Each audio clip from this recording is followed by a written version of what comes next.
ಜೊತೆಗೂಡಿ ಒಂದು ದಿನದ ಕಾರ್ಯಾಗಾರ ಕಾರ್ಮಿಕರಿಗೆ ಸಂಬಂಧಪಟ್ಟಂಥ ಕಾಯ್ದೆಗಳು ಕಾನೂನುಗಳಿಗೆ ಸಂಬಂಧಪಟ್ಟಂತೆ ಒಂದು ದಿನದ ಕಾರ್ಯಾಗಾರದ ಸಮಾರಂಭವನ್ನು ಹಮ್ಮಿಕೊಳ್ಳಲಾಗಿದೆ. ನಾನು ಮೊನ್ನೆ ಬಂದು ನನಗೆ ಇನ್ವಿಟೇಷನ್ ಕೊಟ್ಟಾಗ ನಾನು ಅಂದ್ಕೊಂಡಿದ್ದು ತುಂಬ ಜನ ಬರ್ತಾರೆ ಅಂತ.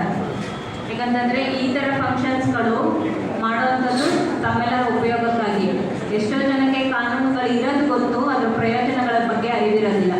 ಹಾಗಾಗಿ ಭಾಳ ಜನ ಸ್ಟ್ರೆಂತ್ ಸೇರಿರ್ತಾರೆ, ಇದರ ಉಪಯೋಗ ಭಾಳಷ್ಟು ಜನಕ್ಕೆ ಹೋಗುತ್ತೆ ಅಂತ ನಾನು ಭಾವಿಸಿದ್ದೆ. ಆದರೆ ಇಲ್ಲಿ ಸ್ಟ್ರೆಂತ್ ನೋಡಿದಾಗ ನಾನು ಸ್ವಲ್ಪ ಅಸಮಾಧಾನ ಬಂತು ನನಗೆ ಕಾರ್ಯಕ್ರಮದಲ್ಲಿ.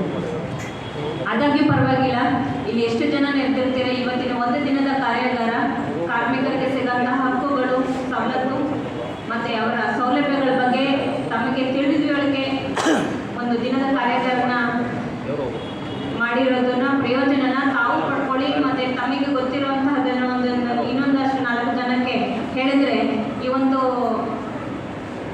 ಕಾರ್ಯಕ್ರಮನ ಆಯೋಜಿಸೋದಕ್ಕೂ ಕೂಡ ಸಾರ್ಥಕತೆ ಕಾಣ್ಬರುತ್ತೆ.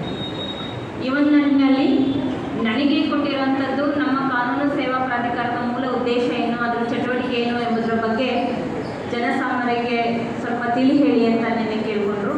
ಅದಕ್ಕೂ ಮೊದಲು ನಾನು ಕಾರ್ಮಿಕ ಕಾಯ್ದೆಗಳ ಬಗ್ಗೆ ಮತ್ತು ಅದರ ಉಪಯೋಗದ ಬಗ್ಗೆ ಇವತ್ತು ಫುಲ್ ಡೇ ನಿಮಗೆ ಅದ್ರ ಬಗ್ಗೆ ಕಾರ್ಯಾಗಾರ ಇರುತ್ತೆ. ನಾನು ಸವಿಸ್ತರವಾಗಿ ಹೇಳಲಿಕ್ಕೆ ಹೋಗೋದಿಲ್ಲ.